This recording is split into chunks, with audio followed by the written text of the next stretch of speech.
Captain Lee Daho stood in the dark observation room of Earth's Deep Space Station Alpha. The massive screens around him showed empty space, but his instruments told a different story. Strange energy waves were coming from the void sector, a place where no one had ever been before. "Show me the readings again," Lee said to his assistant. The young officer pressed some buttons. Numbers and graphs filled the screen. Lee had seen many things in his 45 years, but nothing like this. Dr. Park So-min walked into the room. She was Earth's best scientist when it came to studying alien life. Her face looked worried as she carried a thick folder full of papers. "Captain, we need to talk," she said. "These readings are not natural. Something is making them." Lee turned to face her. "What do you mean?" Park opened her folder and pulled out several charts.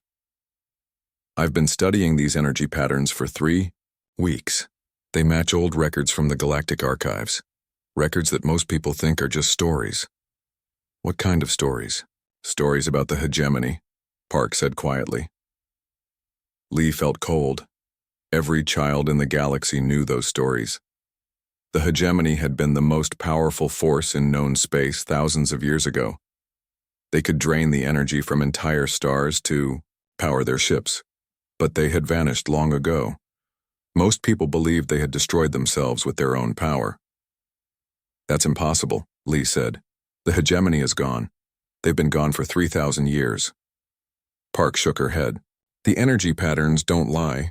Someone is using hegemony technology out there in the void sector, and they're moving this way."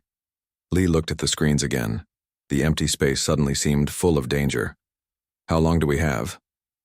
"If they keep moving at their current speed, they'll reach the outer colonies in 6 months," Park said. "The main systems will be next." Lee knew what he had to do. Earth was part of the Galactic Coalition, but humans were still treated like children by the older alien races. The Coalition had been around for thousands of years, before humans even learned to fly in space. But this was too important to worry about politics. "Get Admiral Kim on the communication system," Lee ordered. "We need to warn Galactic Command." Admiral Kim Tae-jun appeared on the main screen 30 minutes later. He was calling from Earth's capital city. His gray hair and serious face showed the weight of his 52 years in space service. "Captain Lee, what's so urgent that you need to wake me up at 3 in the morning?"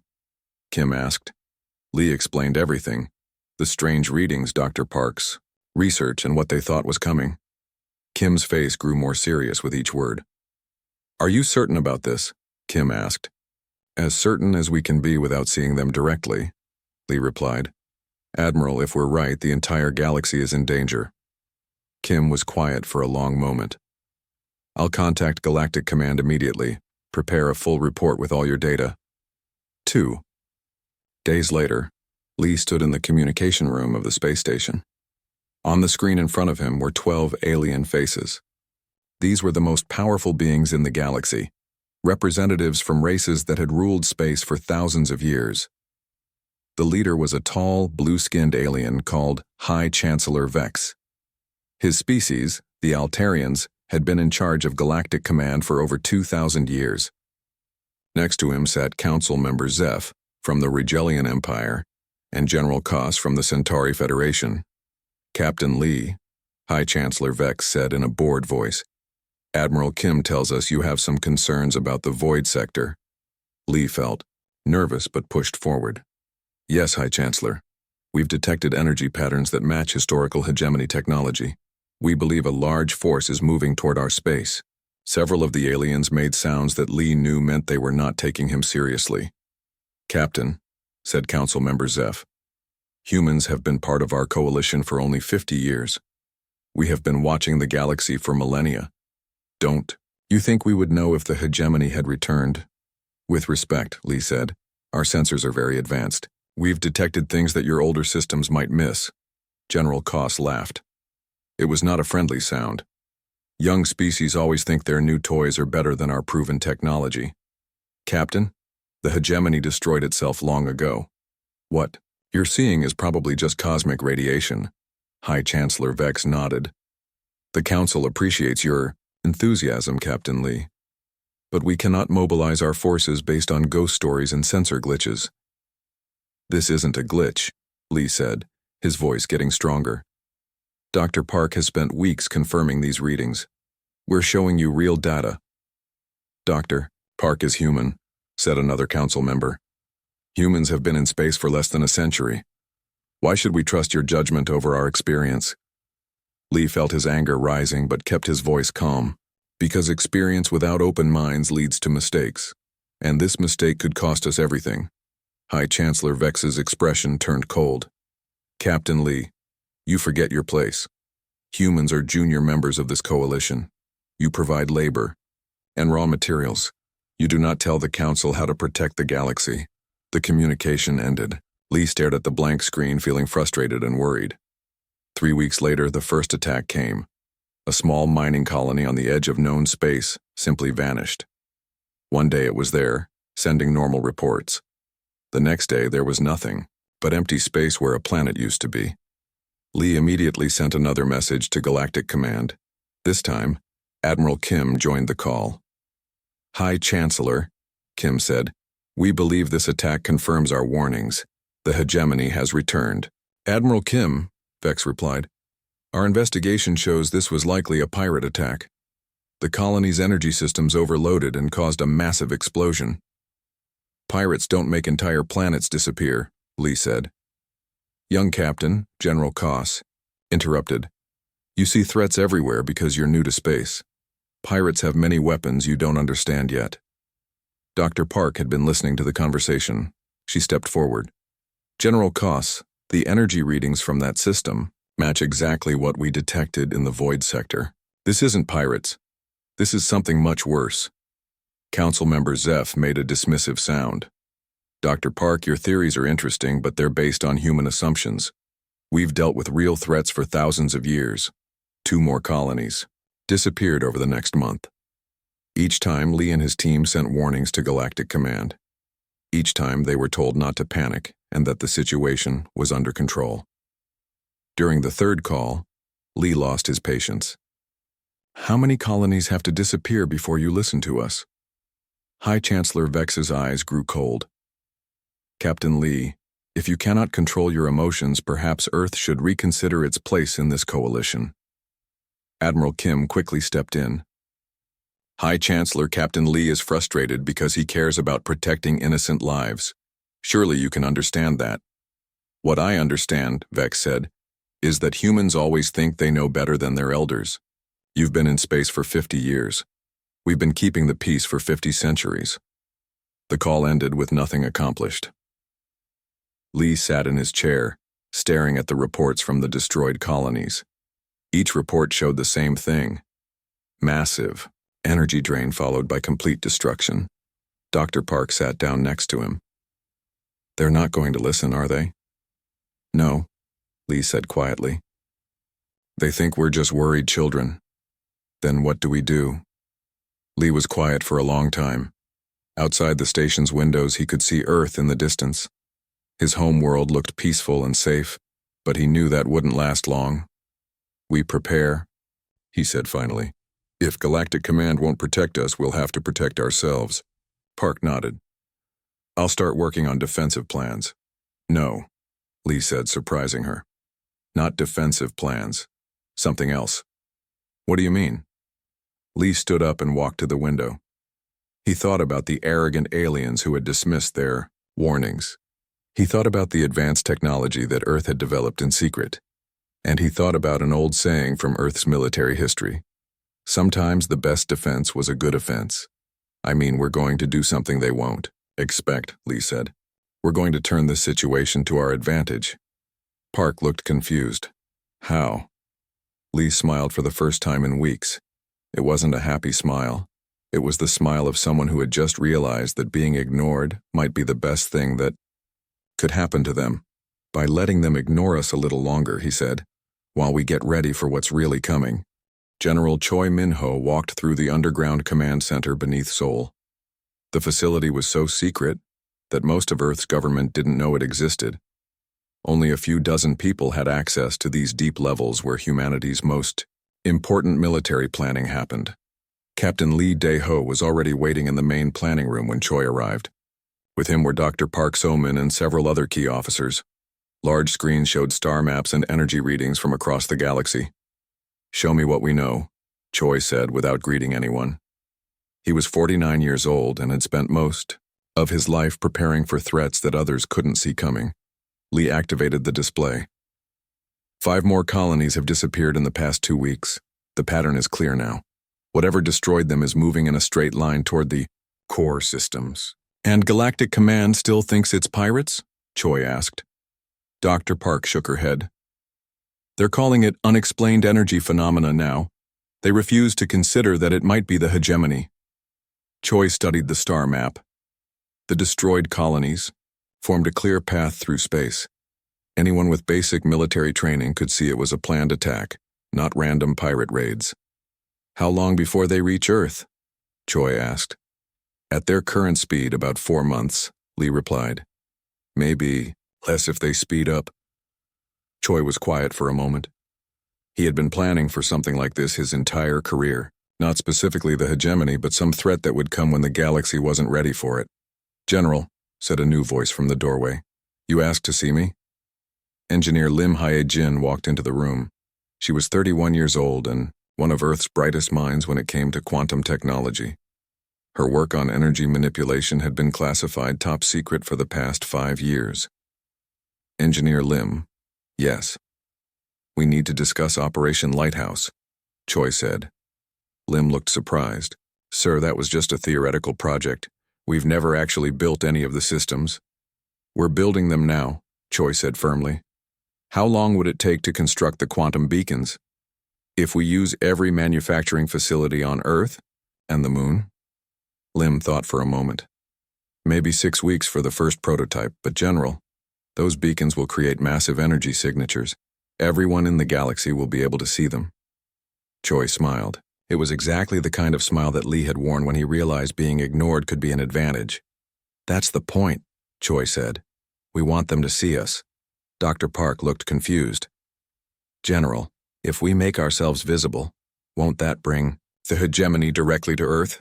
"Yes," Choi said. "It will." The room fell silent. Everyone stared at the general, wondering if he had lost his mind. Lieutenant Han Woo-seok spoke up from the back of the room. He was 29 years old and led Earth's most elite special operations team. "Sir, are you saying we want to attract this threat?" "Lieutenant, what's the first rule of military strategy?" Choi asked. "Choose the time and place of battle," Han replied immediately. "Exactly. Right now, the hegemony is choosing where and when to attack. They're picking weak targets and destroying them one by one. If we let them continue, they'll eventually be strong enough to destroy everything." Lee began to understand.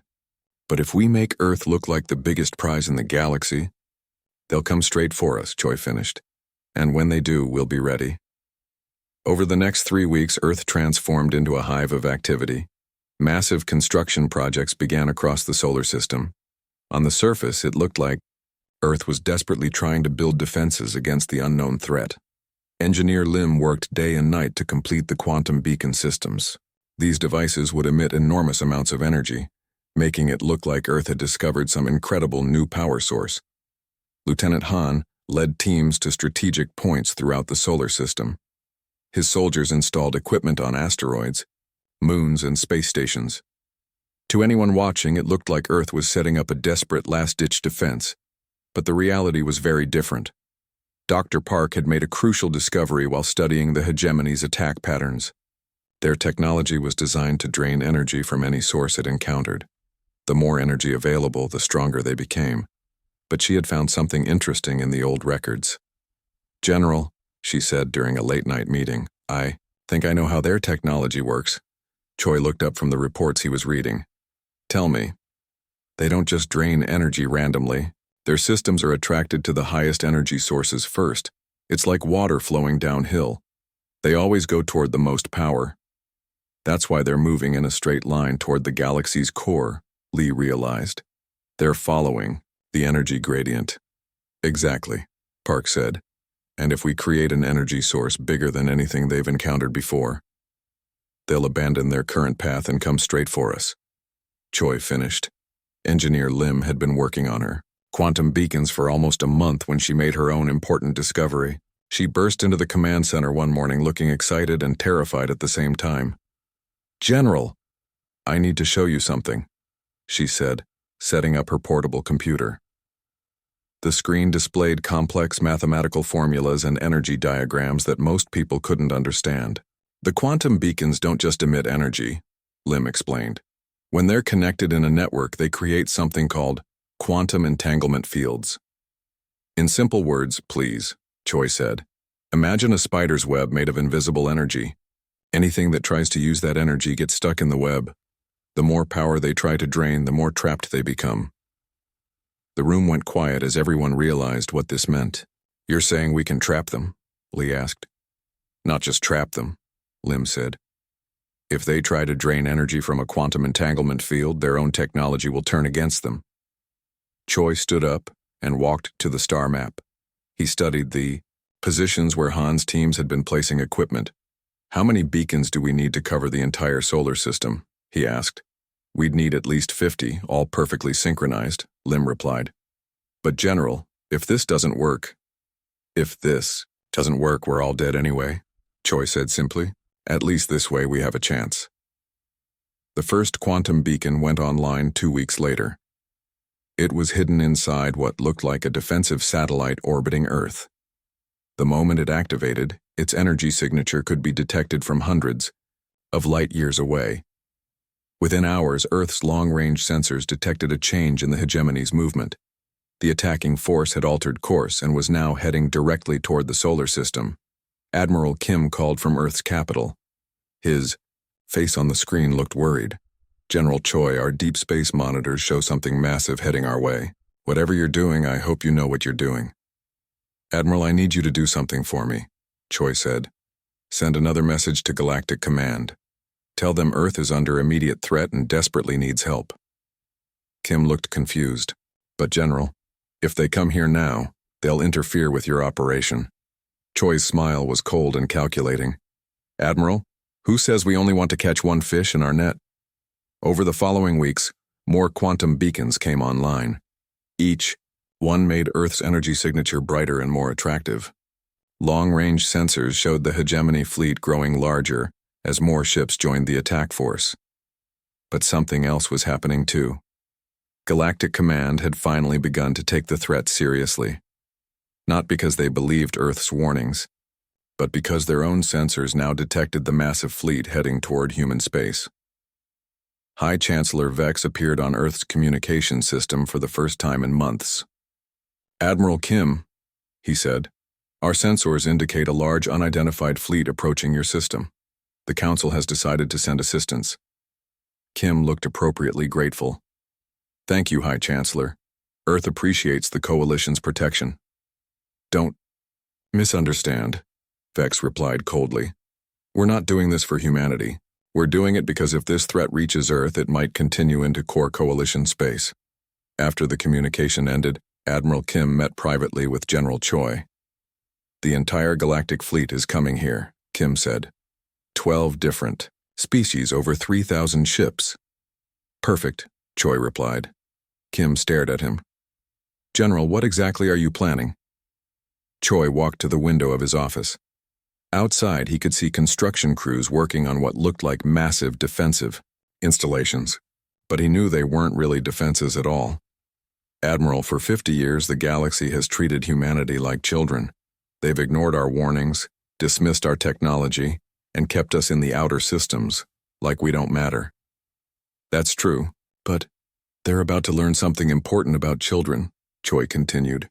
"Sometimes we're smarter than our parents think we are." Lieutenant Han returned from his final mission 3 days before the hegemony fleet was scheduled to arrive. His teams had successfully placed quantum beacons at every major point in the solar system. "All systems are in place and ready for activation," he reported. "But sir, there's something else. Our long-range scouts report that the galactic fleet is also approaching. They'll arrive at almost the same time as the hegemony."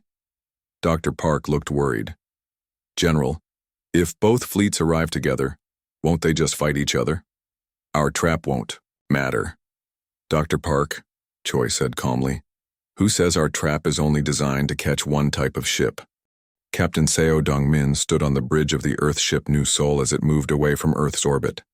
Around him, hundreds of other human vessels were doing the same thing. To anyone watching, it looked like humanity was fleeing in panic. But Seo knew the truth. This wasn't a retreat.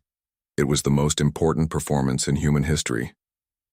"Captain," his communications officer said, "we're receiving the evacuation broadcast from Earth Command." "Put it on speakers," Seo ordered. Admiral Kim's voice filled the bridge, sounding desperate and afraid. "All civilian ships, this is Earth Command. Unknown hostile forces are approaching the solar system. Begin immediate evacuation procedures. Repeat, all non-military vessels must leave Earth space immediately." Seo almost smiled. Admiral Kim was a good actor. Anyone listening would believe Earth was genuinely terrified. Through his ship's windows, Seo could see the first signs of the approaching hegemony fleet, dark shapes moving against the stars, bigger than anything humanity had ever built. Each ship was the size of a small moon, and there were dozens of them. Dr. Bae-Yoon Soo worked at her station in the science section of Seo's ship. For months, she had been studying everything they knew about hegemony technology. At 36 years old, she was one of Earth's top experts on alien energy systems. "Captain," she called out, "I'm detecting massive energy drains from the edge of the system. They're starting to feed on our outer planets." Seo nodded. This was exactly what they had expected. The hegemony ships were like enormous vampires, draining energy from everything around them. The further planets, Neptune, Uranus, Saturn, were being slowly drained of their power. "How long before they reach the inner system?" Seo asked. "At their current rate, about 6 hours, Bae replied. Behind the hegemony fleet, another group of ships was approaching. These were familiar shapes, the warships of the Galactic Coalition. Thousands of vessels from a dozen different alien species, all coming to save Earth. Seo activated his private communication channel to speak directly with General Choi on Earth. "General, both fleets are in position. The galactic forces will arrive about 30 minutes after the hegemony reaches Earth. Orbit." "Perfect timing," Choi replied. "Captain, are your people ready for the final phase?" Seo looked around his bridge. His crew looked nervous, but they all knew their jobs. "We're ready, sir." "Then let's give them a show they'll never forget." Hegemony fleet moved through the solar system like a dark plague. As they passed each planet, massive energy beams reached out from their ships. Jupiter's great red spot began to fade as its atmospheric energy was drained away. Saturn's rings lost their glow and started to drift apart. On Earth, the quantum beacons that Engineer Lim had built were still hidden and inactive. To the approaching fleets, Earth looked like it had powerful energy sources, but no real defenses. Dr. Park watched the enemy approach from the underground command center. "General, they're not just draining the planets, they're getting stronger with each one." "That's what we want them to think," Choi replied calmly. High Chancellor Vex's voice came over the communication system. The alien leader was calling from his flagship as the galactic fleet approached the outer solar system. "Earth Command, this is Coalition Fleet Alpha. We have arrived to provide assistance against the unknown threat." Admiral Kim responded immediately. "High Chancellor, thank you for coming, but I'm afraid it may be too late. The enemy forces are too powerful for our defenses." "Admiral Kim," Vex said with his usual arrogance, "you forget that the Coalition has been fighting space battles for thousands of years. These primitives, whoever they are, will learn what happens when they threaten civilized space." Captain Seo listened to this conversation while watching the galactic fleet move into position. The alien ships were impressive, sleek, advanced vessels with weapons that could destroy entire cities. But Dr. Bae had made an important discovery about those weapons. "Captain," she said quietly, "I've analyzed the Coalition ships' energy signatures. Their weapons all work by channeling massive amounts of power through focused energy beams." "And?" Seo asked. "And that means they'll be just as vulnerable to the quantum trap as the hegemony ships are." The first hegemony vessel reached Earth, orbit 2 hours later. It was a massive black shape that blocked out the sun as it moved overhead. Energy beams immediately began reaching down toward Earth's surface, trying to drain power from the planet's core. This was the moment Engineer Lim had been waiting for. "General," she reported from her control station, "the hegemony ship is attempting to drain Earth's energy. Should I activate the beacon network?" "Not yet," Choi replied. "Let them get closer. Let them all get closer." More hegemony ships arrived and took positions around Earth. Soon there were 20 of the enormous vessels surrounding the planet like hungry predators. Their energy beams created a web of light that could be seen from space. Then the Galactic fleet arrived. High Chancellor Vex's flagship led the charge, followed by hundreds of coalition vessels. They spread out in battle formation, preparing to engage the hegemony ships. "Unknown vessels," Vex broadcast to the hegemony fleet. "You are in violation of Galactic Coalition space. Withdraw immediately or face destruction." The hegemony ships didn't respond with words. Instead, they turned some of their energy-draining beams toward the Coalition fleet. The battle began immediately. Coalition ships fired their most powerful weapons at the hegemony vessels. Bright energy beams and explosive projectiles lit up the space around Earth. But something strange happened. The hegemony ships seemed to absorb the energy from the attacks and grow stronger. "This is impossible," General Koss shouted over the communication system. "Our weapons are making them more powerful." Dr. Bay had warned them this would happen. Hegemony technology was designed to absorb and use any energy directed at it. The more the coalition attacked, the stronger their enemies became. Within an hour, the battle had turned into a disaster for the Galactic fleet. Several coalition ships had been destroyed, and the rest were being pushed back by increasingly powerful hegemony vessels. High Chancellor Vex called Earth Command again, and this time his voice sounded desperate instead of arrogant. "Admiral Kim, we need your planet's energy sources to power our weapons. We must have access to whatever technology is creating those massive energy readings." "High Chancellor," Kim replied, "our energy systems are already at maximum capacity, just trying to keep our planetary shields working." "Then lower your shields and give us direct access," Vex demanded. "This is not a request, it's an order." In the underground command center, General Choi smiled. This was exactly what he had been hoping for. "Engineer Lim," he said quietly, "activate the quantum beacon network. All of them, at the same time." "Yes, sir." Lim's fingers moved across her control panel. Across the solar system, 50 quantum beacons came online simultaneously. The effect was immediate and spectacular. Massive waves of energy began flowing between the beacons, creating invisible connections that linked every part of the solar system. To the ships in orbit around Earth, it looked like the planet had suddenly become the most powerful energy source in the galaxy. The hegemony ships reacted immediately. All of their energy-draining beams turned toward Earth, trying to absorb this new power source. The coalition ships also responded. Seeing what appeared to be unlimited energy available, they began drawing power for their weapons directly from Earth systems. But neither fleet realized what was really happening. Dr. Bay watched her instruments as both fleets began feeding on the quantum beacon network. "General, they're both pulling massive amounts of energy from our system." "How much?" Choi asked. "More than they've ever encountered before.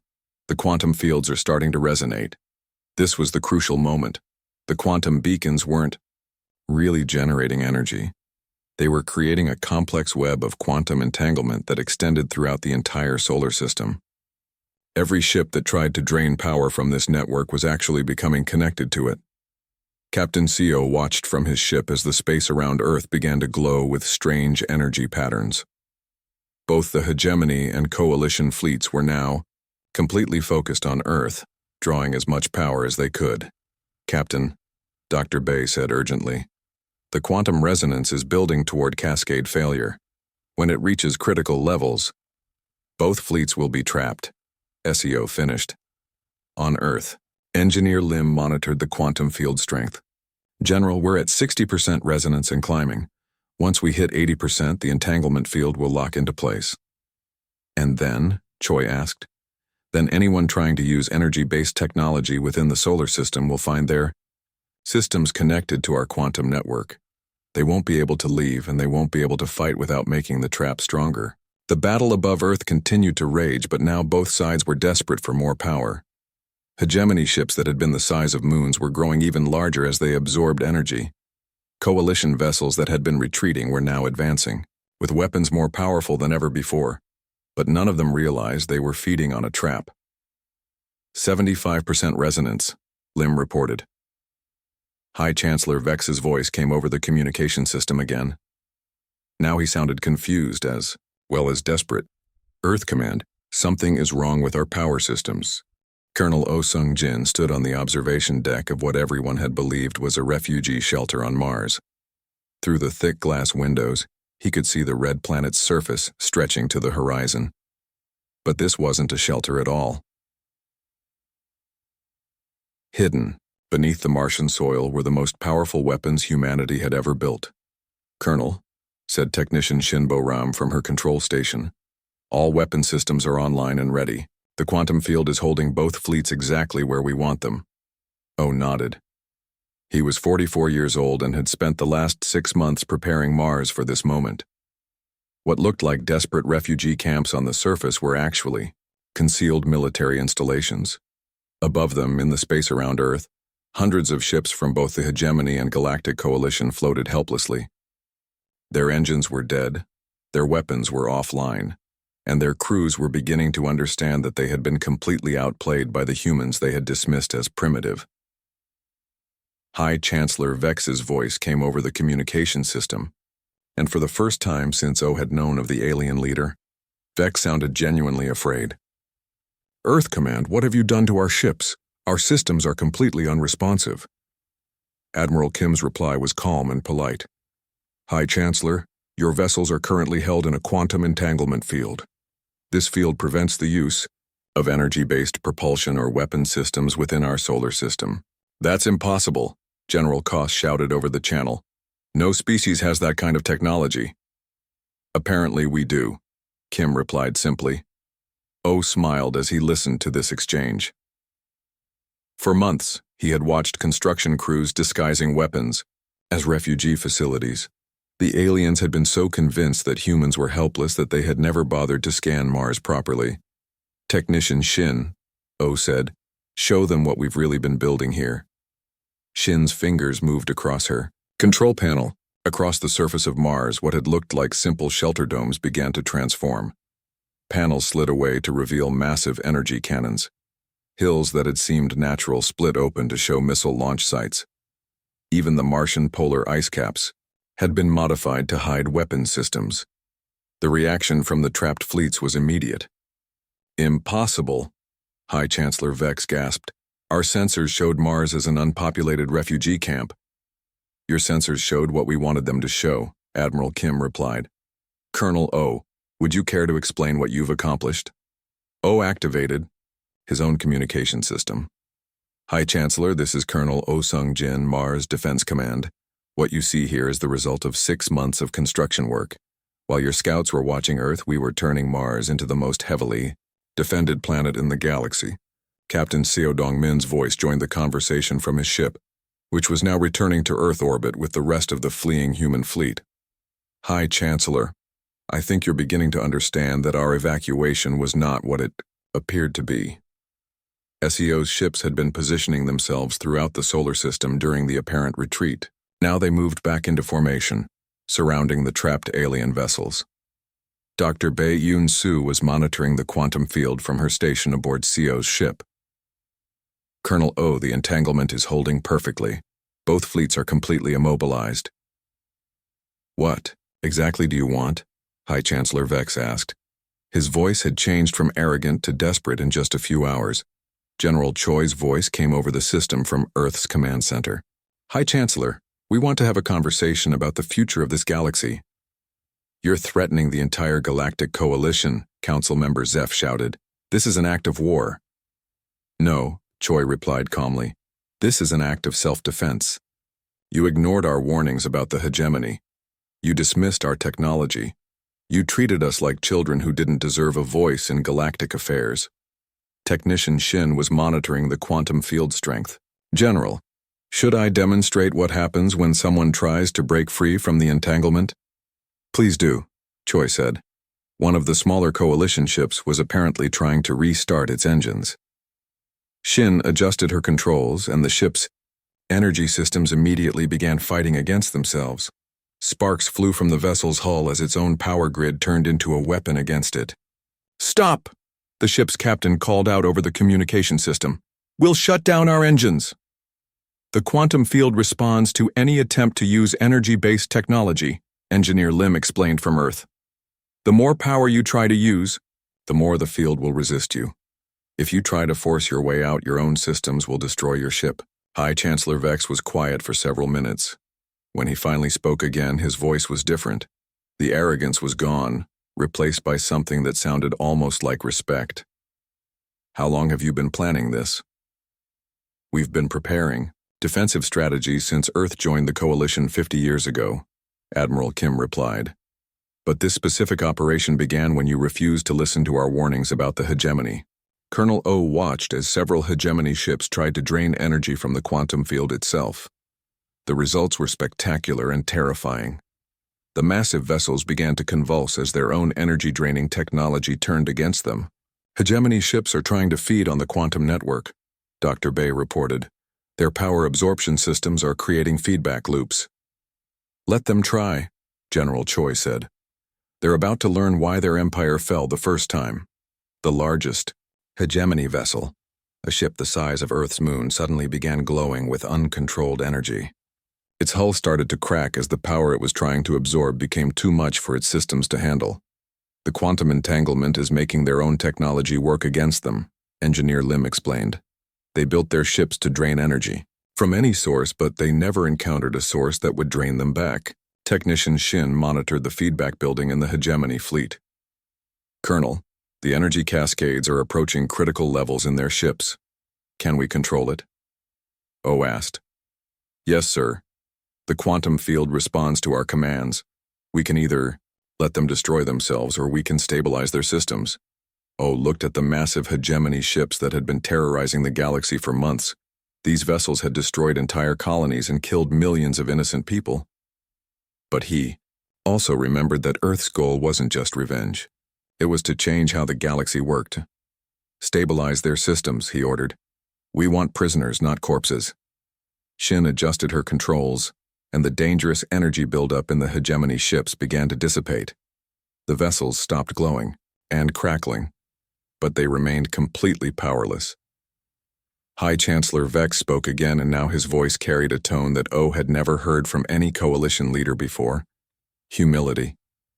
"General Choi, what are your terms?" "Our terms are simple," Choi replied. "The Galactic Coalition will be restructured. Earth will have an equal voice in all major decisions. Our warnings will be taken seriously, and the galaxy's defensive strategies will be coordinated through Earth Command." "That's impossible," General Koss protested. "Humans have been in space for less than a century." Colonel O decided it was time to show the aliens exactly what humanity had accomplished in that century. Technician Shin, activate the solar system. Defense grid. Across the entire solar system, hidden installations began revealing themselves. Weapons platforms that had been disguised as asteroids powered up. Space stations that had looked like mining operations showed their true nature as military bases. Even Earth's moon split open to reveal enormous cannon arrays.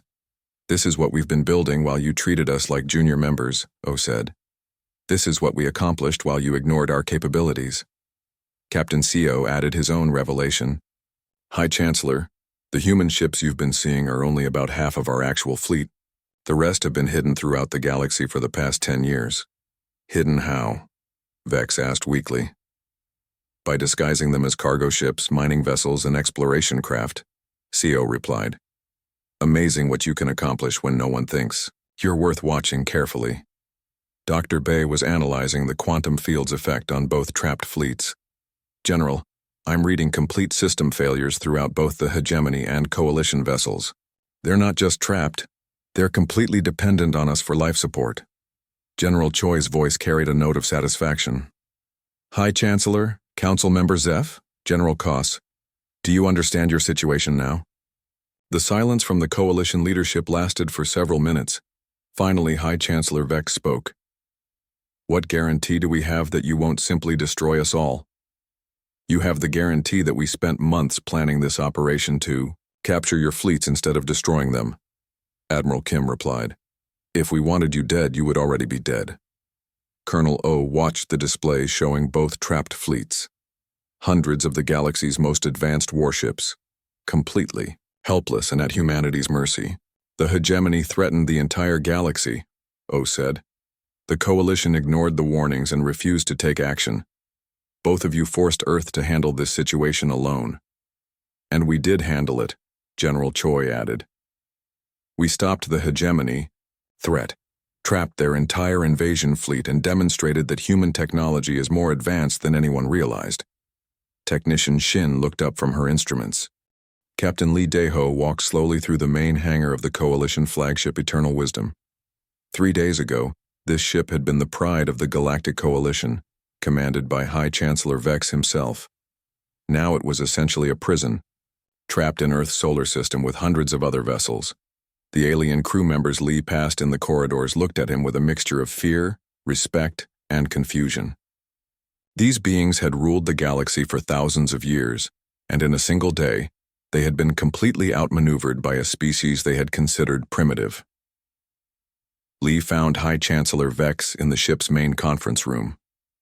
The tall, blue-skinned alien was staring out a large window at Earth, which hung in space like a blue jewel surrounded by the trapped fleets of 2 galactic powers. High Chancellor, Lee said politely. General Choi asked me to discuss the terms of your release. Vex turned to face him. The arrogance that had defined the alien leader for so long was gone. In its place was something Lee had never seen before: genuine respect for humanity. Captain Lee, Vex said, 3 months ago, you tried to warn us about the hegemony threat. We dismissed you. Yes, you did, Lee replied simply. Why didn't you tell us about your true capabilities then? Lee sat down at the conference table and gestured for Vex to do the same. High Chancellor, what would you have done if we had told you that Earth possessed technology capable of trapping entire fleets? Vex was quiet for a moment, considering the question. We probably would have seen you as a threat to be eliminated. Exactly. So we let you underestimate us while we prepared for the real threat. Dr. Park So-min entered the room, carrying a portable computer and several data tablets. She had been analyzing the trapped hegemony ships for the past 3 days. Captain Lee, she said, I have the final analysis of hegemony technology that the High Chancellor requested. Lee nodded. Please share it with us. Park activated her computer, and a holographic display appeared above the table. It showed the internal structure of a hegemony vessel. High Chancellor, Park began, the hegemony ships are not actually ships in the way we understand them. They're living organisms that have been modified with technology. Vex leaned forward, looking interested for the first time in days. Living organisms? The hegemony was once a biological species, like any other. But thousands of years ago, they began merging themselves with their technology. Eventually, they became something between organic life and artificial machines. The holographic display zoomed in on what looked like a mechanical heart inside the hegemony vessel. This is why they need to constantly drain energy from external sources, Park continued.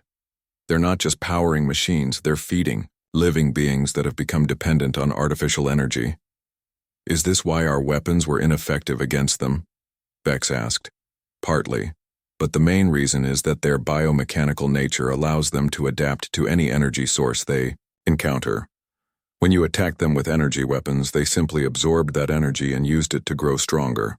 Lee studied the display. Dr. Park, what happens to them now that they're trapped in our quantum field? Without external energy sources to feed on, they're essentially starving, Park replied. The quantum field prevents them from absorbing power, but it also prevents them from dying. They're in a kind of suspended animation.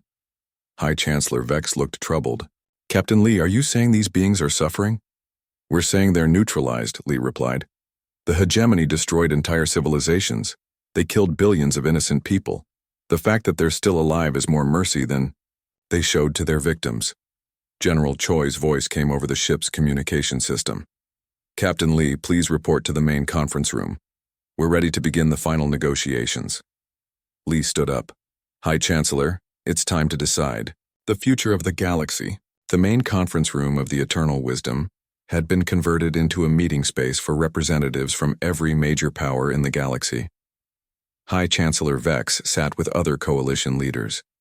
General Kos from the Centauri Federation looked defeated. Council member Zeph from the Regelian Empire kept staring at the holographic display showing Earth's true military capabilities. General Choi appeared on the main screen from Earth's command center. Behind him, Engineer Lim and Technician Shin were monitoring the quantum field that still held all the ships trapped. "Ladies and gentlemen," Choi began, "we are here to establish a new structure for galactic governance." "General Choi, High Chancellor," Vex said, "before we begin, I want to formally apologize for the Coalition's treatment of Earth. We were wrong to dismiss your warnings and your capabilities." Choi nodded. "Thank you, High Chancellor. Apology accepted. But apologies don't prevent future problems. We need to create a system that ensures this kind of mistake never happens again." Admiral Kim joined the conversation from Earth. "The first change is that Earth will have permanent representation on the Galactic Council, with full voting rights on all matters of galactic security." General Kos looked unhappy. "That gives humans influence far beyond their population or territory." "General Kos," Captain Lee said firmly, "Earth's population and territory didn't matter when the hegemony was destroying colonies. What mattered was our ability to detect and stop the threat." Dr. Park activated a new display showing the current state of both trapped fleets. The Coalition brought 3,000 ships to this battle and accomplished nothing except getting trapped. Earth's force of less than 500 ships captured both the hegemony invasion fleet and your entire armada. "The second change," Choi continued, "is that all future threat assessments will be coordinated through Earth's deep space monitoring network. No warnings will be dismissed without proper investigation." High Chancellor Vex looked around the room at his fellow coalition leaders. None of them looked happy, but they also looked like people who finally understood that they had no choice. "What about the hegemony?" Vex asked. Technician Shin answered from Earth. "The hegemony fleet will remain in quantum suspension. Their biomechanical nature means they can survive indefinitely in this state without being able to harm anyone." "You're going to keep them as prisoners forever?" Council member Zeph asked. "We're going to keep them as a reminder," Admiral Kim replied. "A reminder that threats exist in this galaxy and that ignoring warnings has consequences." Colonel O. Sungjin's voice joined the conversation from Mars. "The third change involves military coordination. All coalition defense forces will be integrated with Earth's command structure." "That's unacceptable," General Kos protested. "The coalition military has existed for thousands of years." "And in thousands of years," Lee said calmly, "it failed to detect or stop the single greatest threat the galaxy has ever faced. Earth's military detected the hegemony months before they attacked, planned a successful defense, and captured their entire invasion force without losing a single ship." Engineer Lim's voice came over the communication system from Earth. "General Choi, I'm detecting movement from some of the hegemony vessels. They're trying to break free from the quantum field again. Show them what happens when they try," Choi ordered. On the holographic display, everyone could see several hegemony ships beginning to glow as their biomechanical systems fought against the quantum entanglement. But instead of breaking free, the ships began to convulse and crack as their own energy absorption technology turned against them. "Stop!" one of the coalition representatives called out. "You're torturing them."